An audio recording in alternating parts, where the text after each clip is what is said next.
तो क्या हो रहा है? तार और कटा हुआ जोड़ दो। क्या हो रहा है बताओ। नहीं बोलेंगे। क्या हो रहा है बताओ, उसको बताओ क्या हो रहा है। Transformer repairing. ट्रांसफार्मर रिपेयरिंग हो रहा है। हाँ, और क्या, रिपेयरिंग तो है ही, वो तार कट करके इसमें जोड़ा जा रहा है। तो ट्रांसफार्मर कहाँ रिपेयरिंग हो रहा है, तो तार में लेके देखो कई बार मिस्त्री लोग क्या करते हैं कि कई बार 2 बार 4 बार आते हैं, तार जोड़ने का पैसा लेके जाते हैं। परमानेंट काम है कि इसके पीछे देखें डबल नट है, इसके पीछे भी डबल नट है, लेकिन मिस्त्री लोग क्या करते हैं आके कुक्की फंसा के ऐसे चले जाएंगे और फिर दोबारा आएंगे तो फिर 200 लेके जाएंगे और 10 दिन के बाद फिर ये शॉर्ट स्पार्किंग होता है। स्पार्किंग होके होके होके शॉर्ट होता है, फिर बाद में गल जाता है और फिर से बुलाएंगे। कितना बार आया मैडम मिस्त्री? कई बार आया है और हर बार का 300 रुपया। 300 रुपये लेके जाते हैं। हाँ। कई बार। हाँ। तो इसका सही परमानेंट कैसे काम होगा, इसका नट ढीला करना है। क्या करना है? नट को ढीला करना। और आप जब काम करना है तो प्रोटेक्शन पीपी डालना है। देखो मैंने रबर का हैंड ग्लव्स डाला है, देख रहे ना? हैंड ग्लव डाला है ना? सेफ्टी शू डालना है और इसके ऊपर देखो मैटिंग रबर का रखा हूँ, देख रहे हैं ना? और ये प्लायर का काम करने में प्लायर का देखना कि फटा हुआ तो नहीं है, कई बार ऐसे दिक्कत होता है। तो फटा हुआ नहीं है। इस पे चढ़ जाना है। हाल ही रहा है।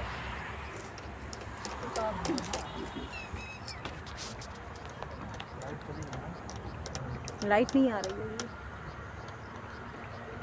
ये नट ढीला करना बहुत ज़्यादा काम नहीं है इसमें, लेकिन मिस्त्री बहुत बार ऐसे गलती काम करके गया हो, समझ गया नहीं?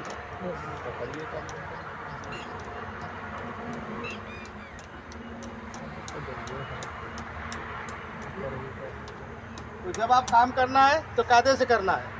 किसी से एक काम का एक ही बार पैसा लेना, 10 बार नहीं, नहीं तो आदमी ऊब जाएगा, गुस्सा हो जाएगा। ये नट बोल्ट उसमें चिपकाओ ना। आधा तो हमारी हो। और प्लास का इस्तेमाल करना कायदे से, जी हाथ से कुछ नहीं पकड़ना है। ठीक है। लाइन कटा रहे चाहे ना कटा रहे, क्लास हाँ हाथ इम्पोर्टेंट से है। कोई भी काम नहीं करना है। देखो अब हमने नट लगा दिया, अब इसके अंदर कस दिया, इसको क्या कर दिया? कस दिया। ये हो गया टाइट।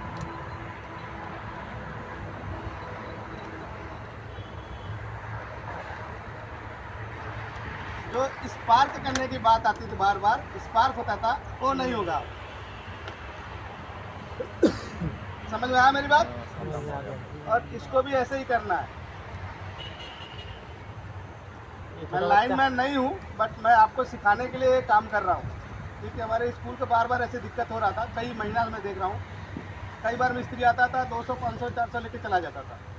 तो मैं एक दिन गंभीरता सोचने लगा कि इसमें होता क्या है, और बार बार आता है जोड़ के चला जाता, 10 दिन के बाद फिर खराब होता। क्या होता था? मैंने देखा कि वो जो काम कर रहा था वैसे ही काम करके जा रहा था, मेकअप काम। आपने उसको टोका भी था, उसके बाद भी उसने वैसे ही कर दिया था। मैंने बताया था उसको, हमने बहुत उससे कहा। पहले आपने क्या इसमें एक चक्का डाला था, लटकाया था पत्थर, अब क्या हो गया? परमानेंट हो गया।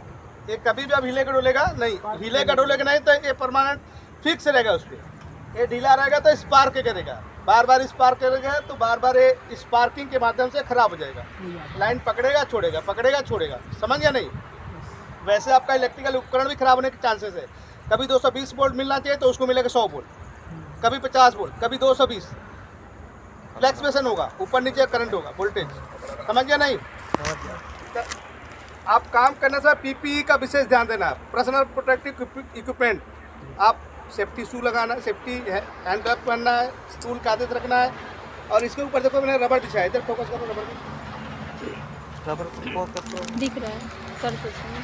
तो वैसे ही काम करना कायदे से, समझ गए? तो ठीक है मैडम जी। जी।